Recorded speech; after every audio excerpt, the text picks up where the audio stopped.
હર હર મહાદેવ. કેમ છે બધાને? મજામાં ને? આ વિડીયો જો તમારામાં આગળ પહોંચ્યો છે, તમે એને સાંભળી રહ્યા છો તો એનો મતલબ એવો છે કે તમને કંઈક વસ્તુ સમજ પૂરી પાડવા માટે આ વિડીયો તમારા સુધી પહોંચ્યો છે. એનું રીઝન છે કે ઘણા બધા લોકો મારી સાથે જોડાણા છે. ખાસ કરીને ઇન્સ્ટામાં અત્યારે મારા 11,000 ફોલોવર્સ કમ્પ્લીટ થશે હમણાં. પણ મેં ઘણા બધા લોકોનો મને મેસેજ આવે છે, ઘણા બધા સોલ્યુશન માટે આવે છે, હેલ્પ માટે આવે છે કે મને આ કહો. ઘણા બધાની પરિસ્થિતિ મેં સાંભળી છે અને આ બધી વસ્તુ હું સમજું છું. હું એ ફેમિલીમાંથી બિલોંગ કરું છું કે જે આ સમજણ મને આપે છે. કેમ કે આ બધું નોલેજ છે બહુ નાની ઉંમરથી મને શીખવા મળ્યું છે. ઘણા લોકો ઘણી બધી પ્રોબ્લેમ્સ છે ફેસ કરે છે અને જો તમારી પાસે આ વિડીયો આવ્યો છે એનો મતલબ છે કે કંઈક સંકેત છે. આ વિડીયો કોકના માટે નિમિત્ત હોઈ શકે છે, કોના માટે એ મને નથી ખબર. પણ આજે મને બહુ અંદરથી એવું થયું કે નહીં, આ મારે વિડીયો બનાવવો જ છે. એકચ્યુઅલી હું ટેકનિક માટેના વિડીયો બનાવવાની હતી, પણ નહીં, મને એમ થયું કે આ દરેક લોકો માટે ખૂબ જ કામ લાગે એવો વિડીયો છે અને આ વિડીયો મારે પહેલાં બનાવવો જોઈએ. જો આ વસ્તુની જાણ લોકોને થશે તો જ એમના જીવનમાં આવતી મુશ્કેલીઓનો હલ નીકળી શકશે અને અથવા તો મુશ્કેલી આવશે જ નહીં. તો તમે મારી સાથે જોડાણા છો તો સૌ પહેલાં તો હું એટલી જ રિક્વેસ્ટ કરીશ કે જરૂર છેલ્લે સુધી વિડીયો જોજો. કેમ કે આ વિડીયો કોઈ ટેકનિક માટે નથી, પણ એટલું જોરદાર છે. ઘણી બધું નોલેજ આમાં મળશે. મને ખબર છે તમે બધા મારા કરતાં મોટા એજના છો. ઘણા 2-5 લોકોને વાત કરતાં મોસ્ટલી મારા અત્યાર સુધીમાં કોન્ટેક્ટમાં એવા લોકો મારાથી મોટી જ એજના છે. અમુક 2-5 જે કીધા મારી એજના તો મારાથી નાના છે. તો તમારા અનુભવ જોરદાર હશે, તમને બધી જ ખબર પડતી હશે, પણ અમુક વસ્તુ છે જે મારી પાસે હું શેર કરવા માગું છું. અને આ મને મારા ઘરના અનુભવ પરથી, વડીલોની વાતોથી અને જ્યાં સુધી મારું નોલેજ છે ત્યાં સુધી એ બધું મિક્સ કરીને જે છે એ હું તમને શેર કરું છું. તો હવે હું મારા મેઇન મુદ્દા ઉપર આવું કે આપણે કંઈ પણ ભોગવીએ છીએ, શું કામે ભોગવીએ છીએ, આપણી લાઈફમાં બધું શું કામે થાય છે. ઘણા બધા લોકો એવું કહે છે, જ્યારે હું એમને સોલ્યુશન આપું છું તો એક વસ્તુ કહું છું કે તમે એક્સેપ્ટ કરો કે આ મારા કારણે જ છે. ત્યારે કોઈ એક્સેપ્ટ નથી કરી શકતું, અથવા તો એ લોકો સમજતા નથી કે કર્મ છે એ કર્મ પ્રધાન આપણે છીએ, કર્મોનું જ ફળ આપણે ભોગવીએ છીએ. નથી સમજાતું કોઈને. પણ મિત્રો, હું એક જ વસ્તુ કહેવા માગું છું કે તમે માનો કે ના માનો, તમે માનશો નહીં કે સૂર્ય છે તો દિવસ થશે, બાકી નહીં થાય. તમારા ના માનવાથી સૂર્ય છે એ બદલવાનો નથી અને સૃષ્ટિમાં કંઈ ચેન્જ નથી આવવાનું. જે છે એ રહેવાનું છે. એમ જ તે કર્મ છે એનું ફળ આપવાના જ છે. તમે માનો કે ના માનો, તમે અત્યારે ભોગવો છો તોય છતાં તમને નથી ખબર પડતી. કોઈ ખૂબ જ ખુશ છે તો કોઈ ખૂબ જ દુઃખી છે. શું કામે? આપણે બધાય માણસો છે, તો શું કામે કોઈક ખૂબ આગળ વધે છે ને કોઈક ખૂબ પાછળ રહી જાય છે. સખત મહેનત, સખત પુરુષાર્થ કરવા માટે પણ નથી સમજાતું ને. તો આજે હું તમને મારું ફેમિલીનું એક એક્ઝામ્પલ આપવા માગું છું, જેમાંથી હું શીખી છું અને હું એ રસ્તે ચાલું છું. કદાચ તમને આમાંથી કાંઈક જાણવા મળશે એવું મને લાગે છે અને 100% જાણવા મળશે. કેમ કે જ્યારે આપણે કોઈ વસ્તુમાંથી પસાર થતા હોય ને તો કોઈકનો અનુભવ સાંભળીને તો એ વસ્તુ આપણા માટે બહુ જોરદાર કામ કરે છે. હવે હું તમને મારી વાત કરું, મારા ફેમિલીની વાત કરું, મારા દાદા. હું એમ કહું છું કે સમય દરેકનો બદલે છે. દરેકનો સમય બદલે છે. આજે ખરાબ છે તો કાલે સારો આવશે, સારો છે તો ખરાબ પણ આવી શકે છે. એટલે સમય છે એ બદલવાનો જ છે, આપણે બધાને ખબર છે. પણ એક વસ્તુ આપણને નથી ખબર કે અત્યારે જો આપણો સારો સમય છે તો આપણે એમાં છકી ના જવું જોઈએ અને ખરાબ સમય છે તો આપણે એમાં હારી ના જવું જોઈએ. શું કામે? કેમ કે આ સ્ટોરી હું તમને કહેવા માગું છું, તમને કંઈક શીખવા તો મળશે આ સ્ટોરીમાંથી. તો મારા દાદાની વાત કરું તો હું એક બ્રાહ્મણ ફેમિલીની છું. ઓકે, ઘણા બધા મને પૂછે છે એટલે હું કહી દઉં છું. કૃષ્ણા દવે. દવે મારી સરનેમ છે. હું રાજકોટની છું અને જ્યોતિષનું, પછી કુંડળી જોવાનું, હાથ જોવાનું ઘણું બધું ખબર છે. કેમ કે મારા દાદા ખુદ જ્યોતિષ, એટલા માટે. તો હવે મારા દાદા પાસે એક ટાઈમ એવો છે કે કોરોનાનો સમય હતો અને ઘણા બધા ચેન્જીસ આવ્યા. મેં કોરોનામાં મારા બાને ગુમાવ્યા. કલ્પના બહારની વસ્તુ ઘણી બધી થઈ. પછી ખબર પડી કે નહીં યાર, આ વસ્તુ હવે પાછી નહીં આવે. પહેલાં તો હું એક જ વસ્તુ કહીશ કે હું જ્યારે નાની હતી, હું મારા બાને ખૂબ જ પ્રેમ કરું છું. હું મારા બા ભેગી જ મોટી થઈ છું. એટલે હું જોઈન્ટ ફેમિલીમાં રહેવાવાળી માણસ છું, પરિવાર પ્રેમી છું અને હું દરેક લોકોને મારા માટે બધા બહુ ઇમ્પોર્ટન્ટ છે. જાણીતા હોય અજાણતા હોય, હું કોઈને દુઃખ નથી દુઃખમાં નથી જોઈ શકતી, કેમ કે મારી પરવરિશ જ એ રીતની થઈ છે. તો હવે હું વાત એ કરું કે પહેલાં તો એક જ વસ્તુ કહીશ કે તમારા મનમાં જેના પણ માટે પ્રેમ છે, તમને જે કોઈ પણ વ્યક્તિ ગમે છે તેને કહી દો. સમયથી મોટું કોઈ નથી. ક્યારે કોઈની લાઈફમાં શું બને છે ને આપણને ખબર નથી. હું નાની હતી, મને એક વાતનો અફસોસ છે કે મારા બા મને બહુ ગમતા. હું મારા બાને કહેતી, મારા બા આવતા એટલે મને ભેટતી, મને મારા બા વગર એક સેકન્ડ ન ચાલતો. મારા બા મને એમ ક્યારે પસીનાવાળી છું, મારાથી દૂર બધું કાંઈ વાંધો નહીં, મને એવું કાંઈ નહીં. પણ મારા અમુક સપના હતા કે જો હું જ્યારે નાની હતી ને ત્યારે હું ભણતી હતી, મતલબ મારા બા, હું 21 વર્ષની હતી કે 22 વર્ષની ખબર નહીં, મારા બા ઓફ થઈ ગયા. અને મારી એવી ઈચ્છા હતી કે હું જ્યારે કમાણી કરું ને ત્યારે મારા બાનો મેં એક પાટલા બંગડી લઈ લીધી હતી કે બા હું તમારા માટે સોનાની બંગડી કરાવીશ મારી પહેલી સેલરીમાંથી. તો થયું એવું કે મારે સ્ટાર્ટિંગ જ્યારે જોબનું થયું ને ત્યારે મારા બા મારી સાથે નહોતા. બહુ અફસોસ થાય એ વાતનો. મેં સ્કૂટર ચલાવ્યું, મારી ઈચ્છા હતી કે મારા બાને બધે બેસાડીને લઈ જાઉં, પણ એ પૂરું ન થઈ શક્યું. આજે એ વાતનો મને બહુ અફસોસ છે. એટલે હું એક જ વસ્તુ કહેવા માગું છું કે જે કોઈ પણ વ્યક્તિને તમે જે કંઈ પણ આપવા માગો છો, જેના માટે જે કરવા માગો છો એ કરી લેજો.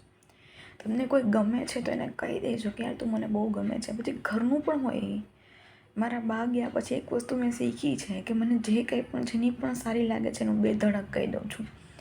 હું એ નથી વિચારતી કે એ લોકો મારું શું વિચારશે, ઊંધું વેમાં લેશે, સીધું વેમાં લેશે, નહીં. કેમ કે મને એ અનુભવ છે કે જ્યારે કોઈ વ્યક્તિ ગમતું વહી છે અને પછી આપણે એના માટે ગમે એટલો પ્રેમ જાહેર કરીએ તો એનું કોઈ કામનું નથી. અને હું એક જ વસ્તુ શીખી છું, જાણીતું હોય કે અજાણતું હોય, મને કોઈનું કાંઈ પણ સારું લાગે છે ને તો હું કહી દઉં છું કે યાર તમે બહુ સારા છો, મને તમે બહુ જ ગમો છો, તમારી આ વસ્તુ મને બહુ ગમી. આ વસ્તુ તમે એક વસ્તુ નોટ કરી લેજો કે અત્યારે તમારી લાઈફમાં કોઈ પણ એવા વ્યક્તિઓ છે, મમ્મી પપ્પા, ભાઈ બહેન, દાદા દાદી, નાના નાની, ફ્રેન્ડ, કોઈ પણ, અથવા તો તમારું લવર, જે કાંઈ પણ હોય એને કહેતા શીખો કે યાર તારું બધું બહુ જ બેસ્ટ છે, મને તું બહુ ગમસ, મને તારી વેલ્યુ છે મારા લાઈફમાં.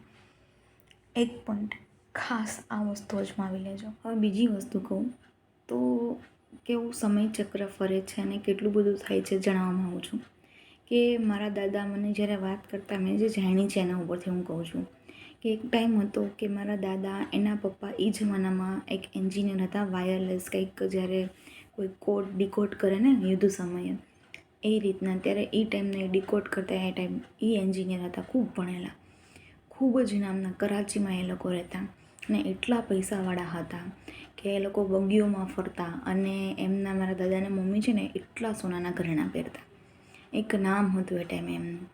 પણ થયું એવું કે પછી તો ભાગલા પડ્યા, યુદ્ધ આ તે, મતલબ પાકિસ્તાનનું એનું, બરાબર. અને અહીંયા ઇન્ડિયામાં મતલબ અહીંયા આવવાનું થયું. તો થોડો ટાઈમ થયો કે મારા દાદાના પપ્પા છે એ ખૂબ જ નાની ઉંમરમાં ગુજરી ગયા. હવે કમાવાવાળા એક, મારા દાદા, એના બેન, એના ભાઈ બધા ખૂબ જ નાના નાના હતા. એટલે એ ટાઈમ એટલે કેવો સમય હશે તમે સમજી શકો કે કેટલા ટાઈમ પહેલાંની વાત હું કરું છું. તો બધી જવાબદારી મારા દાદાના દાદા ઉપર આવી ગઈ. એ જમાનાના મારા દાદાના દાદા છે એ શિક્ષક હતા અને એટલો મોભો એ આટકોટ નિવાસી, અને આટકોટમાં એમના મતલબ રિટાયરમેન્ટ હશે, હા. તો જ્યારે ખબર પડી મારા દાદાના બધા સ્ટુડન્ટ્સને કે આવી રીતના મારા દાદા સાથે બન્યું છે, મતલબ અમારા સર સાથે આવું બન્યું છે, તો બધા એમ કીધું કે તમારા જે છોકરાના છોકરાઓ છે, અમુક અમદાવાદ, અમુક બરોડા, જે બહુ સેટલ સારી જગ્યાએ થયા હતા એમના સ્ટુડન્ટ્સ, એમને એને કીધું કે અમારી પાસે મોકલી દો, અમારી જવાબદારી, અમે એને ખૂબ જ ભણાવશું, ખૂબ જ આગળ વધારશું અને તમને પછી સોંપી દેશું. તો મારા દાદાના દાદા છે ને એ ખૂબ સોમાની, એને કીધું કે ના, આ મારા છોકરાના છોકરા છે, આ મારા છે, એને હું કોઈને નહીં આપું, કોઈને નહીં આપું, મારાથી જેટલું બનશે એટલું હું શિક્ષણ આપીશ એમને, અને મારાથી જેટલા લાયક બનાવાશે એટલું બનાવીશ. અને મારા દાદાના દાદાની ત્યાં સુધી પહોંચ હતી કે દરેક નવાબ એને મળવા આવતા, એટલું એનું માન હતું. સરદારગઢના હોય, જૂનાગઢના, જે કોઈ પણ ત્યાંથી જાતું તો એમની સલાહ મશવરા કરતા, એક એ ટાઈપનું નામ હતું. હવે એ નામ તો મને બધું ખબર નથી, પણ એ સ્ટોરી હું તમને શું કહેવા માગું છું ને તમને એન્ડમાં સમજાઈ જશે. તો એક ટાઈમ એવો આવી ગયો કે મારા દાદા, એના ભાઈ બધાએ બસ સ્ટેન્ડમાં છાપું વેચતા, શીંગ વેચતા એમ કરીને બધું ભેગું કર્યું, કેમ કે એક જ દાદા હતા, બીજું કોઈ જ નહોતું. તો 4 છોકરાઓ એને ભણાવવા કરાવવા. અચાનક આવી વિપરીત પરિસ્થિતિ ઊભી થઈ અને મારા દાદાના મમ્મીનું તો થોડુંક મગજમાં જોડું થઈ ગયું કે અચાનક નાની ઉંમરે એવું બધું થાય એટલે સમજી શકો તમે કે કેવી હાલત થાય. મારા દાદા કેટલા નાના હશે ત્યારની વાત છે. એ તો નાના જ હતા, બહુ નાના હતા. પછી મોટા 5 વર્ષના ત્યાં પછી તે બધું સમજાણું ને જે કીધું એ લોકો એવી રીતના બધું વેચીને પોતે ભણ્યા કર્યા. એક ટાઈમ એવો હતો કે ખૂબ જ પૈસાવાળા હતા, એક ટાઈમ એવો આવ્યો કે એકદમ ગરીબી આવી ગઈ. માન સન્માન બધું હતું પણ સ્વમાનવાળું હતું, એટલે કોઈ પાસેથી મદદ નથી લીધી. અને એક ટાઈમ પછી એવું આવ્યું કે બધા મોટા થયા, એમને સારી જોબ મળી. મારા દાદા ગવર્મેન્ટ બેંકમાં, ખેતીવાડી બેંકમાં જોબ કરતા. એના ભાઈ એન્જિનિયર, એને એક ભાઈ વકીલ અને બેન હતા એક. આવી રીતના હતું. તો મારા દાદાએ જે એના અનુભવથી શીખ્યું ને એને એના છોકરાને શીખડાવ્યું, મારા પપ્પાને, મારા કાકાને. અને જ્યારે હું મારી સ્ટડી પૂરી કરીને મારું બીએડ કમ્પ્લીટ કર્યું અને મારો ફર્સ્ટ ડે હતો મારા જોબમાં, મારા દાદાએ મને એક જ શિખામણ આપી હતી, કૃષ્ણા તું કે ભારતનું ભવિષ્ય ઘડી શકે એમ છો, તું બધું બદલી શકે એમ છો, તારામાં એ શક્તિ છે કેમ કે તું એક શિક્ષક છો. એક વસ્તુ યાદ રાખજે કે ક્યારેય ઈમાનદારી ના છોડતી. ત્યારે તારાથી બનતું બધું આપવાનું છે, અપેક્ષા નથી રાખવાની કાંઈ. તું ઓછા વળતરે તારે વધારે બધું આપવાનું છે. ક્યારેય તારે કોઈનું લેણ દેણ, કોઈમાં પણ ભ્રષ્ટાચારમાં ભાગ નથી ભજવવાનો. કોઈનું અહિત તારાથી ન થવું જોઈએ. અને મારા દાદાની આ શીખ છે ને મેં અપનાવી લીધી.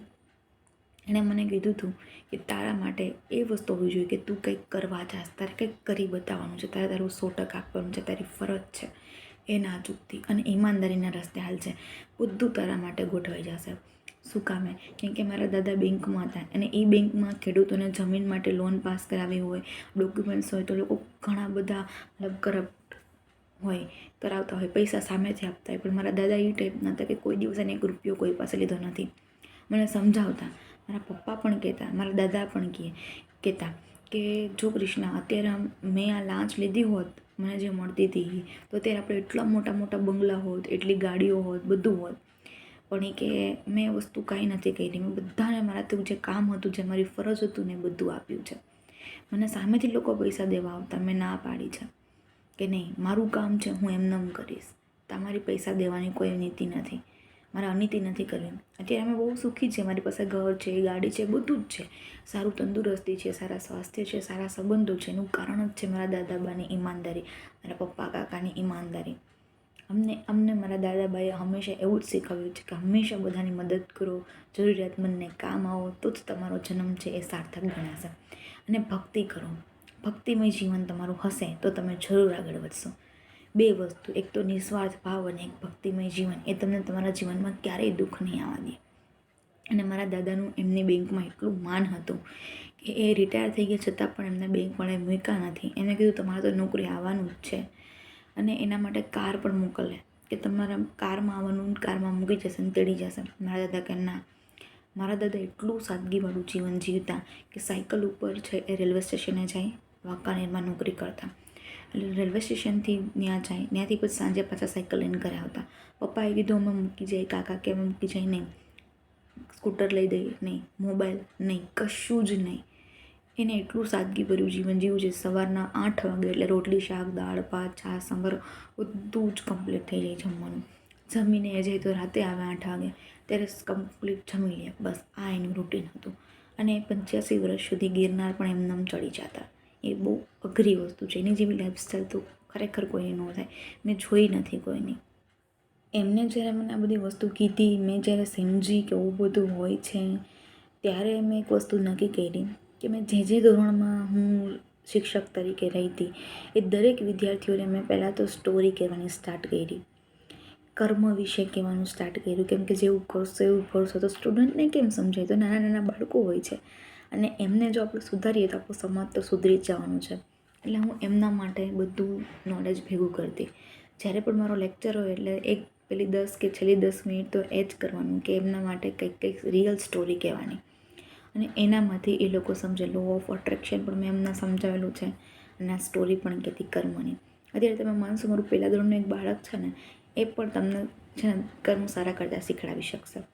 કેમ કે મેં મારા પહેલા ધોરણ ઉપર આ વસ્તુ યુઝ કરી હતી કે એમને એમ કીધું હતું કે જો બેટા આવી રીતના આમ સ્ટોરી આખી કર્મની કીધી એક, એ હું તમને પછી કહીશ કઈ સ્ટોરી છે. તો એ મારા છોકરાઓ, મારા સ્ટુડન્ટ્સ વોશરૂમ જાય ને ત્યાં પણ કોઈના ઇરેઝર કે પેન્સિલ જોવા મળે ને તો ઉપર આવીને મંદી, મેડમ તમે કીધું હતું ને કોઈનું નહીં લેવાનું, આ કોકનું પડી ગયું હતું દઈ દેજો.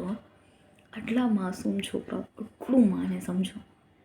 એટલે કૂવામાં હોય અવેડામાં આવે. એટલે તમે જ એક તમારા બાળકોનું ઘડતર કરી શકો છો ને એક શિક્ષક. એટલે મેં એવું વિચાર્યું કે જો એક શિક્ષક થઈને હું નાના નાના બાળકોનું જીવન સુધારી શકું છું તો મોટાઓનું પણ સુધારી શકું ને. કેમ કે નોલેજ છે એ વ્યક્તિ ગુરુ જ છે. મારા પણ ઘણા ગુરુઓ છે, હું પણ બધા પાસેથી શીખું જ છું, પણ ખાસ તો મારી ફેમિલી પાસેથી શીખું છું. તો મેં એવું નક્કી કર્યું, આ પેજ સ્ટાર્ટ કર્યું, યુટ્યુબ ચેનલ સ્ટાર્ટ કરી કે મારી પાસે જે કર્મનું નોલેજ છે, મને જે વસ્તુ શીખવા મળી છે હું લોકો સુધી પહોંચાડીશ. શું ખબર કે કોકના જીવનમાં ક્યાં જરૂર પડે ને ક્યાં શીખવા મળી જાય અને એની જિંદગી બદલી જાય. એટલે એમાં આ રસ્તો મેં ચૂઝ કર્યું છે કે મારા દાદાએ મને કીધું હતું ને કે તારામાં એ શક્તિ છે કે તું લોકોનું જીવન બદલી શકે છે, તું સારા માર્ગે લઈ જઈ શકે છે. તો બસ એ જ શક્તિને હું બધા સાથે શેર કરવા માગું છું, એ જ શક્તિને હું આગળ વધારવા માગું છું. આ મારી વસ્તુ છે. અને વસ્તુ કે આપણે શું કામ બધા ભોગવીએ છીએ તો આપણું કર્મ છે. કર્મ બે ટાઈપના હોય છે. આપણે જે તમે જ્યોતિષ પાસે જોવડાવો છો, કુંડળી જોવડાવો છો, તમને કહે છે તો એ શું બધું સાચું થાય છે? ના. તમે વિશ્વાસ કરશો ને તો બધું જ સાચું થશે, નહીં કરો તો નહીં થાય. એનું રીઝન છે કે આપણે જ્યારે જન્મીએ છીએ ને, આપણે 84 લાખ યોનિમાંથી નીકળ્યા છીએ. ક્યારે શું બન્યા છે ખબર નથી, પણ આપણે કર્મ તો કર્યા જ છે. કર્મ એટલે શું? વિચારવું, જોવું, ખાવું, પીવું, સાંભળવું, બોલવું, એ બધા આપણા કર્મ છે. અને કર્મ એકવાર ચાલુ થાય ને પછી એને ભોગવ્યા વગર છૂટકો નથી. એ કર્મ છે ને શાંત નથી બેસતું જ્યાં સુધી ફળ ના આપે. કોઈક તાત્કાલિક આપે છે તો કોઈક છે સંચિત થાય છે, ભેગું થાય છે. જ્યારે હું કર્મની બુક શેર કરીશ, એના એક પેજની લીટી શેર કરીશ, ત્યારે તમને હું વધુ ડીપમાં બધા અનુભવ આપીશ અને એની એક આખી સ્ટોરી પણ સમજાવીશ. અત્યારે સમજવાની વસ્તુ એ છે કે આપણા પ્રારબ્ધના કર્મો હોય છે, જે આપણે અલગ અલગ જન્મોમાંથી આવ્યા છીએ. કુંડળીમાં જ્યારે આપણે જન્મીએ છીએ ને ત્યારના કર્મો બોલતા હોય છે. એ પ્રમાણે આપણો દેહ નક્કી થાય છે, આપણા સગા સંબંધીઓ નક્કી થાય છે, આપણો સ્વભાવ નક્કી થાય છે અને આપણા સુખ દુઃખ નક્કી થાય છે.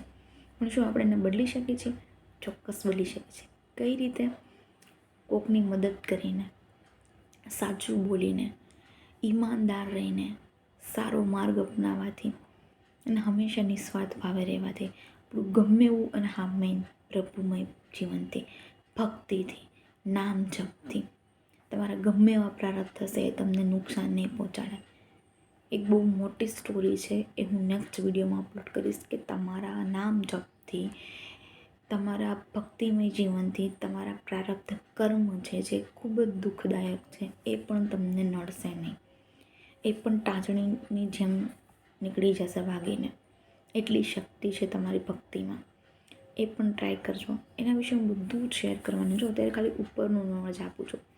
જે વસ્તુ અત્યારે તમે ભોગવો છો એ તમારું પ્રારબ્ધ છે. તમે લો ઓફ અટ્રેક્શન યુઝ કરો, બધું કરો, પણ તમે તમારું પ્રારબ્ધ ભોગવશો પછી જ તમને એ વસ્તુ અસરકારક કરશે. પ્રારબ્ધ કેવી રીતના મારે કાપવા? તો નામ જપ કરો, ભક્તિ કરો. કંઈ જ ના કરો તો મહાદેવને એક લોટી ચડાવી આવો, અથવા તો રામ નામ લ્યો, રાધા નામ લ્યો, જે ભગવાનને જપો છે એનું નામ જપ સ્ટાર્ટ કરી દો. એનાથી તમારા જીવનના જે દુઃખ છે, જે પીડા છે એ હરવાનું સ્ટાર્ટ થઈ જશે. અને જેટલું પોઝિટિવ વિચારશો એટલા બેનિફિટ થશે. આ બધી જ વસ્તુ આપણા ગ્રંથોમાં છે, આપણા પુરાણોમાં છે, આપણા ભાગવતમાં છે. પણ આપણે મોડર્ન કલ્ચરના લોકો થઈ ગયા છીએ, આપણે એ બધું વાંચવાનો ટાઈમ નથી, એટલે જ બુક છે એ આવી છે. મને એક ભાઈ બહુ મસ્ત સવાલ કર્યો હતો કે તમે બેન બધું આઉટ ઓફ કન્ટ્રીના વિશે કહો છો, આપણું કોઈક છે?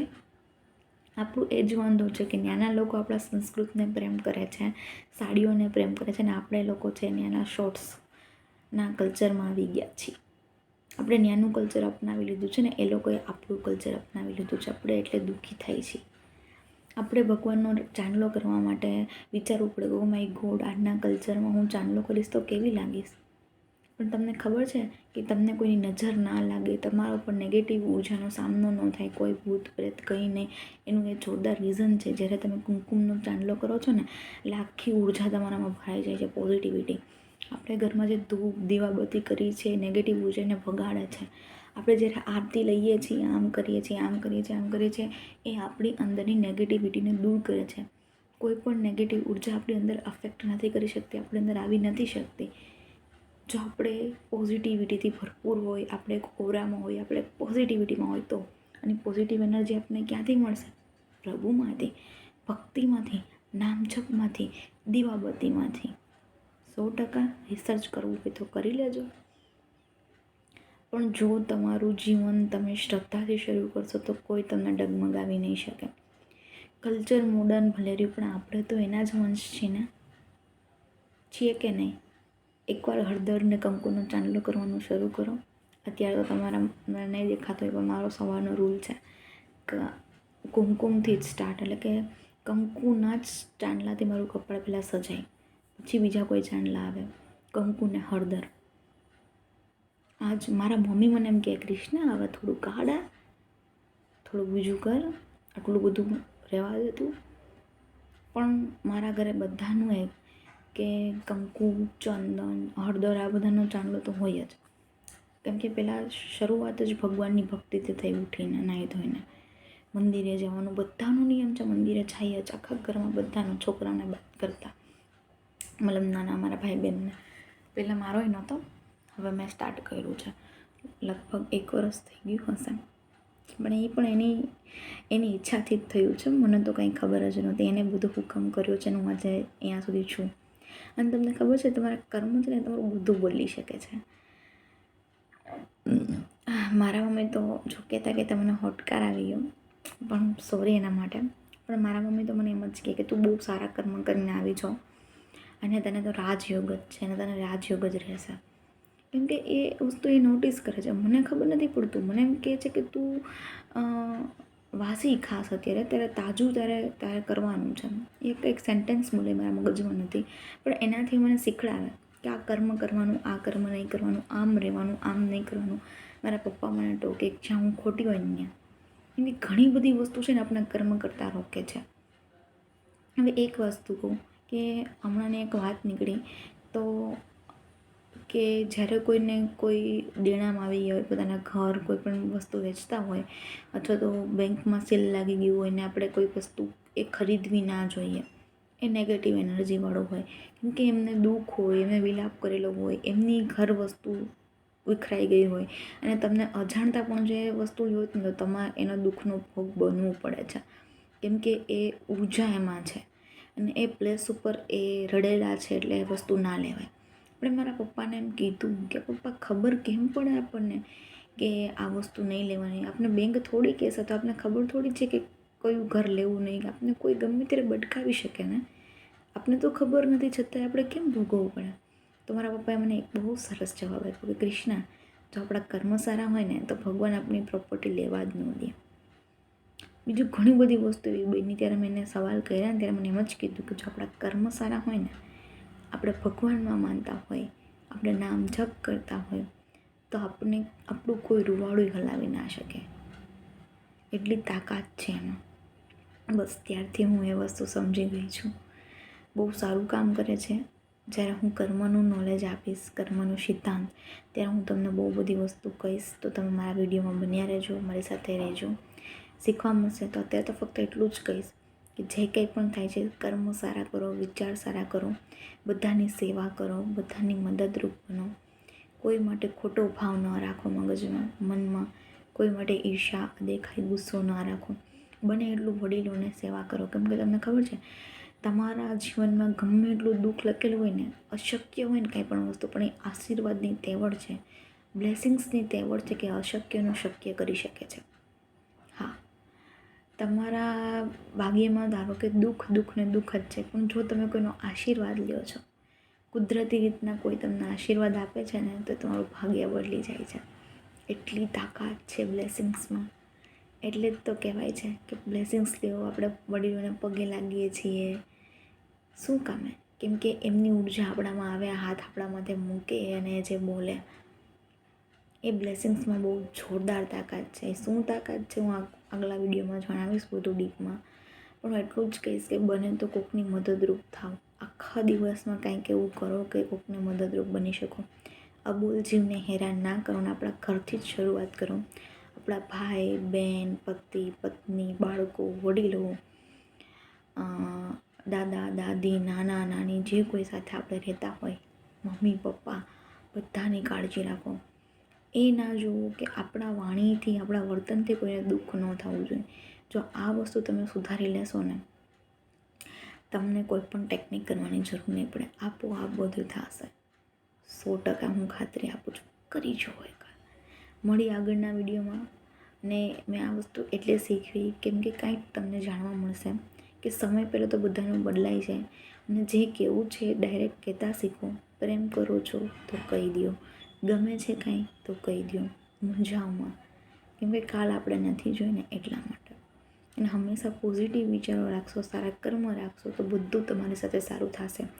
અત્યારે ખરાબ કંઈ ભોગવો છો તો માફી માંગતા શીખો કે હા, આ મારા જ કોઈ કર્મનું ફળ છે જેથી મારી સાથે આ બધું થાય છે.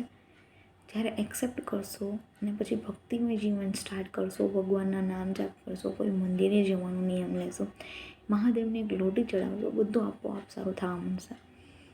હું નાના નાના વિડીયો બનાવીશ આના ઉપર, પણ આ એક ફક્ત ને ફક્ત મારે શેર કરવું તો ખબર નહીં મને અંદરથી શું કામ ઈચ્છા થઈ અને હું અત્યારે કરું છું. જો કોઈને ખરેખર કોઈના પ્રશ્નનો જવાબ મળ્યો હોય તો મને જણાવજો જરૂર. કેમ કે મને ખબર પડે કે હું શું કામ બનાવું છું. મને ખુદને નથી ખબર કે હું શું કામ આ શેર કરું છું. મને આટલી ઈચ્છા કેમ થઈ, બાકી હું કરવાની જ નહોતી. આ વાત કેમ કહેવાનું મન થયું અને હું કેમ કહું છું ને મને નથી ખબર. સો પ્લીઝ જો કોઈને આનાથી મદદ મળી હોય કે કાંઈ જવાબ મળ્યો હોય ને તો મને એકવાર કહેજો. ઓકે, મળીએ નેક્સ્ટ લેક્ચરમાં. અત્યાર સુધી મારી સાથે બન્યા રહેવા માટે thank you so much. Har Har Mahadev.